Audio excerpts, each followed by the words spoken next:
Ng mga kritiko, laos ka na daw, kaya ka tumatakbo. Anong balik mo sa kanila? Hindi po totoo yun, no? Hindi ako laos dahil hindi naman ako sumikat.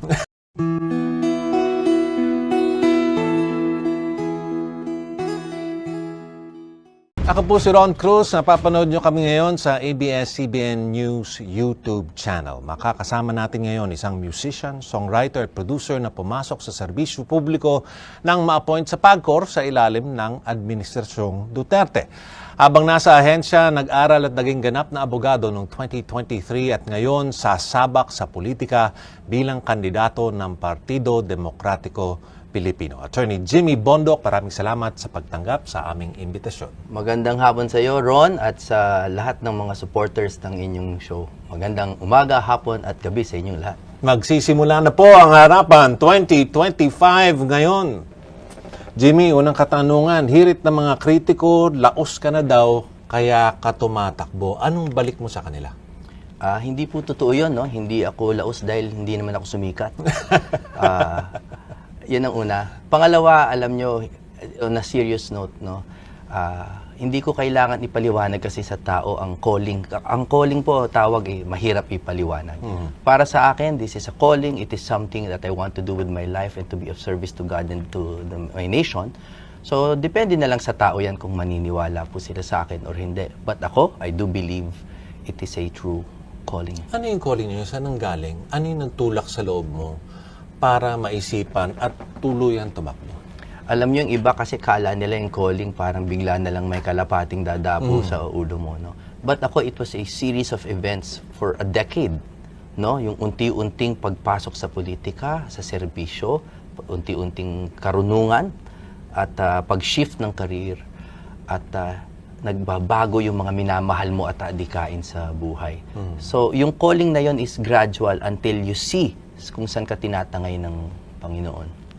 Meron din namang, aside from the critics, meron din naman mga mahanga sa'yo na nag-aral ka pa para maging abogado bago ka nag-isip at pumasok dito sa politika pa, balak mong pagtakbo sa politika. Pero ang tanong nila, bakit to senador ka agad? Ang laki naman yata nung talon mula sa entertainer, nag-aral ka lang ng abogadasya, biglang gusto mo na senador. Alam mo, una sa lahat, hindi ako naniniwala na may hierarchy, no, sa public positions. Unique yan eh. May mga tao na mananalo bilang senador pero hindi mananalo sa party list. No? Iba kasi yung mga laban dyan eh. So, syempre, inaral din namin. Una, sino ba naman ang gustong matalo? So, inaral namin kung saan yung pinaka may chance na makapagserbisyo tayo. So, sa pag-aaral namin, it is here. Pangalawa, gusto ko talaga ang policy making mula kabataan pa. I like policy making and making rules work para maging equitable sa mga tao. Okay. Jimmy, kilala ka din bilang malapit sa dating Pangulong Duterte, dating Pangulong Rodrigo Duterte. At isa siya sa, masasabi natin siguro, inspirasyon sa pagtakbo mo. Anong mga katangian niya siguro ang hinahangaan mo at pwedeng tularan sa pagiging mamabatas? Sa akin kasi, dahil divisive ang paghanga sa isang tao, tumitingin ako sa principles, no? And actually, I call it the best of the Duterte principles. Kasi kung meron man mga nagtatalo tungkol sa kanyang pagkatao, yung mga pinaglaban niya, yung the best of the best, tama naman, anti-corruption, na talagang pumapatay sa atin, no? Drugs, which walang nakakalaman dati kung gaano ka pervasive at kung paano niya talagang sinisira yung bayan natin. So, ang gusto ko sa Pangulo, yung pagka-real talk niya, no? Na sinasabi niya sa bayan, ito ang totoong problema. May makalaban man siyang malalaking tao o wala, sinasabi niya ang totoo. Speaking of divisiveness, Jimmy, this closeness you have with the former president and even the family, pwede itong makaapekto sa kampanya mo. Pwedeng makahatak ng suporta sa'yo, pwede din makataboy. Dahil dito, tingin mo ba may mas malaking challenge ka sa pagtakbo mo, sa kampanya mo, para makumbinsi pa yung mga sigurong may ibang tingin kay dating Pangulong Rodrigo Duterte na pwedeng malipat sa'yo? Alam niyo, wala namang tao na nakatira sa vacuum, no? We are all situated beings, ika nga. May sitwasyon tayo. Yung iba, ang burden nila, yung pangalan nila. Minana nila yung pangalan. Yung iba, ang burden nila, wala silang minanang pangalan. Yung iba, ang burden nila, katulad ko, kaibigan ko si Rodrigo Duterte. Lahat po tayo, we have either an advantage or a cross to bear. So, we must grow where we are planted, no? At dito po ako nakatanim. I accept all the challenges and the advantages that being a friend of the former president brings. Pero para sa akin, wala naman, sa matalinong botante, hindi yun ang iisipin nila. Ang iisipin po nila, ako. At kung talagang may maitutulong ako sa Senado. Pero meron pa rin titingin dahil sa pangalan eh, Jimmy. Yes, and I Are you accept going that. to make that extra effort para makumbinsi silang masubukan ka man lang? Alam mo, extra na effort baka hindi. Ang akin, gusto ko magbigay ng isang pantay na effort na magpakilala ng totoo. Ayoko nga yung word na nanliligaw, hindi rin ako nanliligaw. Ako po ay nagpapakilala. At kung hindi nyo ako iboboto, pagdasal nyo ako. Kasi malay nyo, ang outcome naman ng elections talagang is always by the hand of God. Yun lang naman ang totoo kong paniniwala eh. So we might as well say the truth, stand for the truth, at tingnan natin kung mananaig ang katotohanan. Another issue that may be divisive, Jimmy, your stance and statements na mga nabitawan mong mga salita tungkol sa ABS-CBN, lalo na nung ito ay pina-shutdown. Paano mong ganun din makukumbensing subukan ka ng mga botante na siguro may sama pa ng loob sa'yo dahil dun sa mga sinabi mo? Alam niyo, nung pumasok ko kanina dyan, no, sa ABS, naalala ko nung nag-aasap ako, nung gano'n. I have fond memories. And I really believe that ABS-CBN entertainment is still the best. It's the best in the world. Ang galing. Kailangan po yun ang pangalagaan, pati nung management or corporate and the legal side of ABS-CBN. And I think, ang pinakamaganda talaga dyan ay harapin po nung network na ginagawa naman nila, no? Harapin sa tamang forum. Ang problema kasi sa atin, sa politika in general, no, may isyong iaakyat pero hindi nare-resolve, no? So kung ma-resolve sana 'yon, makita na kung saan inosente yung ang ABS sa mga pinaratang sa kanila, kung saan sila baka sakali lang guilty, para matapos na, and then we can move on to the franchise issue. Pero ang gusto ko lang malaman ng mga tao na nung nagsalita akong ganon, that comes from a place of truth, hindi hatred. And right now, I'm glad to hear na ang dami ng naka-rebound na mga workers from ABS-CBN. There is this proposal by Congressman Joey Salceda for the renewal of the franchise of ABS-CBN. Sang-ayon ka ba dito? Sinasabi ni Congressman Salceda, wala naman daw nakitang kamalian at mga nilabag. Are you in favor of this proposal? Well, it's not up to me, no? It's a congressional prerogative. Alam mo, ang kailangan ba intindihan ng tao ang franchise? Halos wala naman talagang conditions yan eh. Kung trip ng Kongreso yan, ibibigay yan, di ba? Wala man lang conditions yan eh, no? It's not like a contract. So kung yun ang gusto ng Congress ngayon, mabuti. Ang wish ko ay yung hindi na legal, moral na sana dinggin ng parehong side ng Congress, pati ng ABS, yung totoong mga hinaing ng workers, ng labor sector, pati ng BIR, dinggin, kusang dinggin, no, for the peace of the country. Let's talk about your platform now, Jimmy. Gusto mong labanan ang korupsyon sa gobyerno. Anong panukala ang gusto mong gawin para malabanan to? Sawang-sawa na po siguro kayo, no, sa anti-corruption. Pero kuminsan po ang kanta, pag nagagasgas, ibig sabihin, totoo. Etong issue na to kaya nagagasgas kasi totoo. Ang problema po, ang anti-corruption measures natin, hindi na i-institutionalize. We have to institutionalize it. By Republic Act, hindi lang executive order, gumawa po tayo talaga ng mga anti-corruption commissions na ang specialty ay ang paghahabol, hindi lang sa plunder, kundi sa mga maliliit na korupsyon sa loob ng gobyerno. No? Kaya nga alam nyo, nung pinag-uusapan dati yung mga intel funds, ang hirap niyan, no? Ang hirap i-discuss kapag may confi and intelligence funds na dinidiscuss, no? But one of the threats, no, to national security are internal threats, corruption. inside government. Kaya, sa totoo, lahat ng ahensya may kinalaman sa national security because corruption is a danger to national security. Ang problema ko minsan sa korupsyon is yung pag-imbestiga, pagkahaba-habang panahon. Absolutely. Iimbestigahan at walang, katulad ng sabi mo kanina, hindi naman nare-resolve. Hindi nagkakaroon ng solusyon. Kasi hindi sa proper forum. Anong gusto mong gawin para maitama yon? Para mapabilis yung proseso at ma-resolve ba? Okay, two things pero mga po to, medyo mahirap gawin ha. Mas madali gawin yung to institutionalize. Halimbawa yung PACC, 'di ba? Executive order 'yun eh. Yes. Gawin natin by Republic Act. Para tumibay, para magka-fiscal autonomy, may sarili siyang pera, may sarili siyang appointed officers na hindi umaasa sa kasalukuyang administrasyon. Okay, that's number one. Number two, eto, controversial to, but I'm willing to be controversial. Alam nyo kasi, ang Congress, walang nagbabantay dyan. Nobody polices the police. And as we see now, ang allegedly, di umano, nandyan nangyayari yung most of the corruption. Paano babantayan? We have to really revisit the Constitution. Kailangan tingnan natin paano ba ang removal or sanctioning ng mga congressman. Kasi when we talk about corruption, alam na natin yung systemic sa mga ahensya. E paano yung sa mga pinaka-pinuno natin? How do we remove them? We cannot remove them by recall. We cannot impeach congressmen. They're not in the list. No? So we have to revisit that. Ganon masosolve ang corruption. Sang-ayon ka ba doon sa proposal ng death penalty para sa mga na huhuli sa korupsyon? Hindi.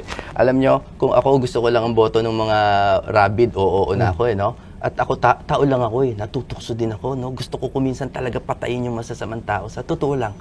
Pero, sagrado po talaga ang human life, no? At nagkakamali ang korte.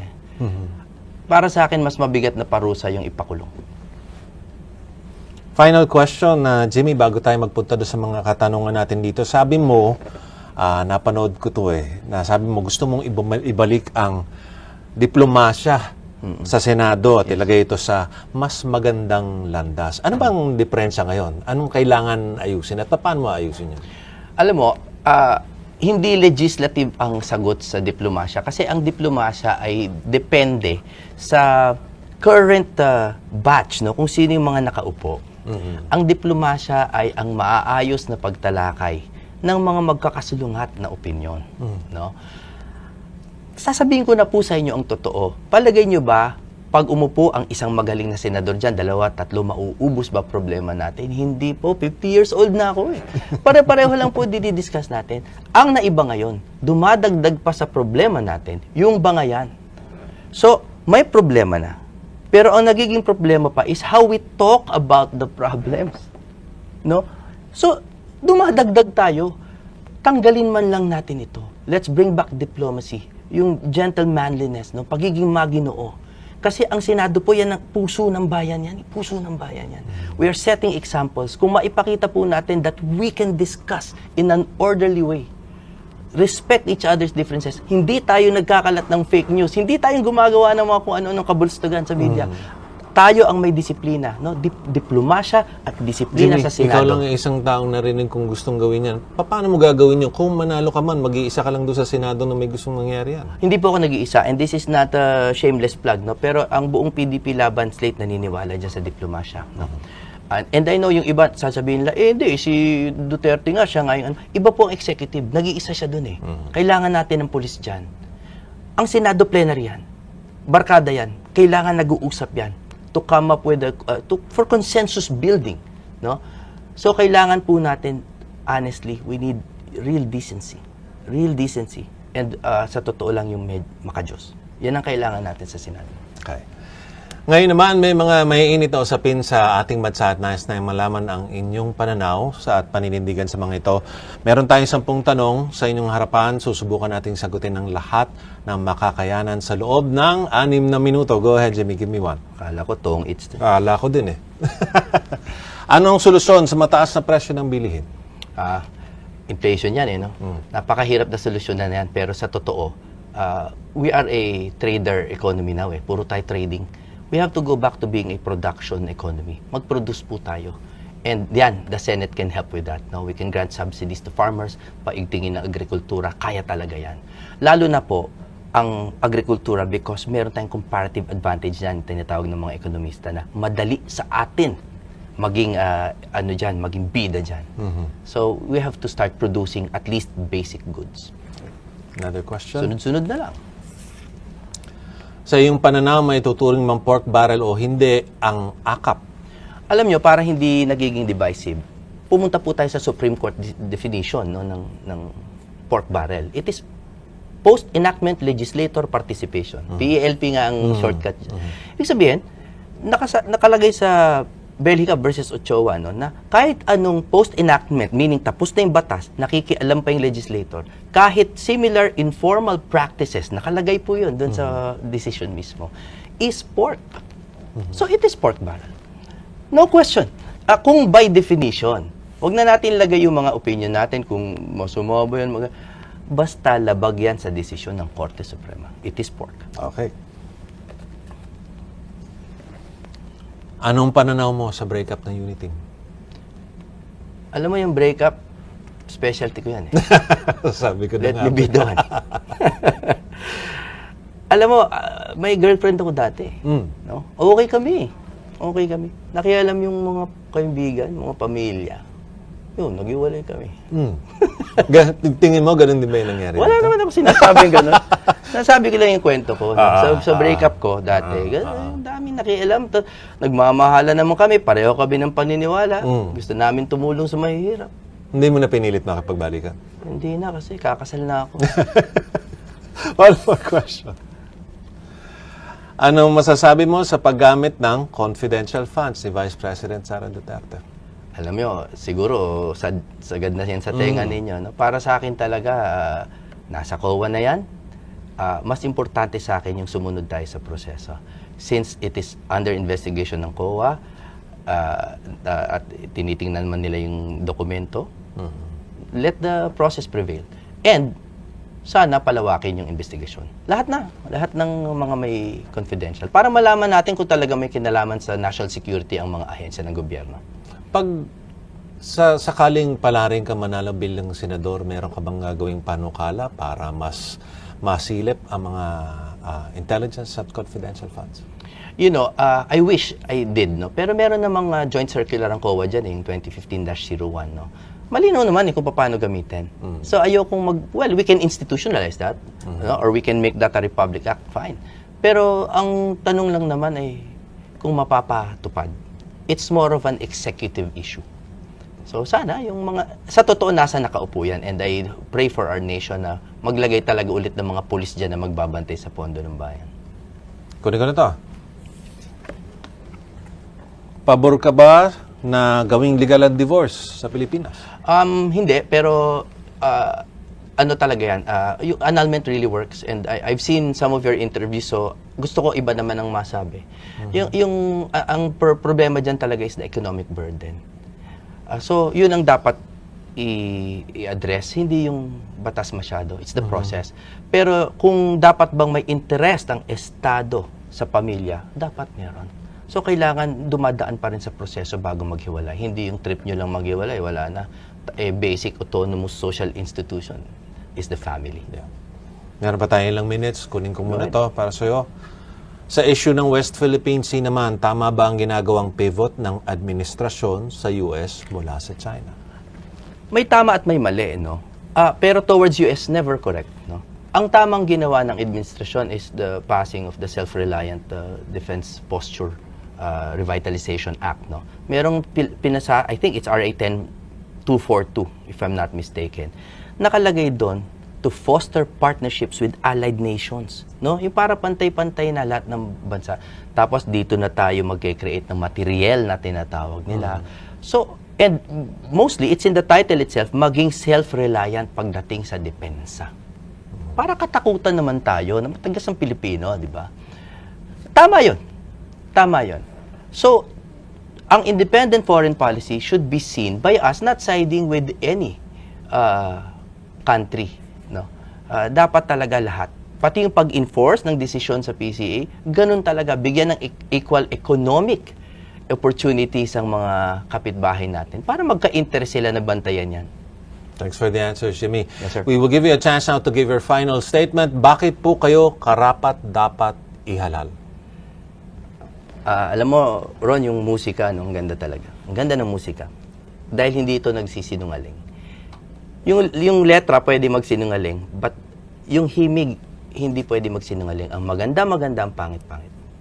So ako po, sa Senado naniniwala kung kailangan natin yung magsasabi ng totoo. Yun po yung number one. Kaya sasabihin ko na sa inyo ang totoo. Hindi po maubos problema natin. Never. My kingdom is not of this world, nakalagay sa Biblia. Tayo po ay laging magkakaproblema. What we need are people na susolusyonan yung problema ng matiwasay, na nagbibigay ng halimbawa kung paano maging tunay na Pilipino. Kailangan natin ng diplomasya at disiplina sa Senado. Ang diplomasya po ay ang mahinahong pagtatalakay at matalinong pagtatalakay. Ang disiplina ay ang pagsunod sa batas ng mga mismong mambabatas. Dahil ang Senado ay ang isip at puso ng Pilipinas. Kaya kung ako po ay papalarin, ako po ay magiging boses ninyo. Let me be the one. Attorney, maraming salamat. At yan ang Harapan 2025. Kasama si Attorney Jimmy Bondoc. Maraming salamat at magandang araw, kapamilya.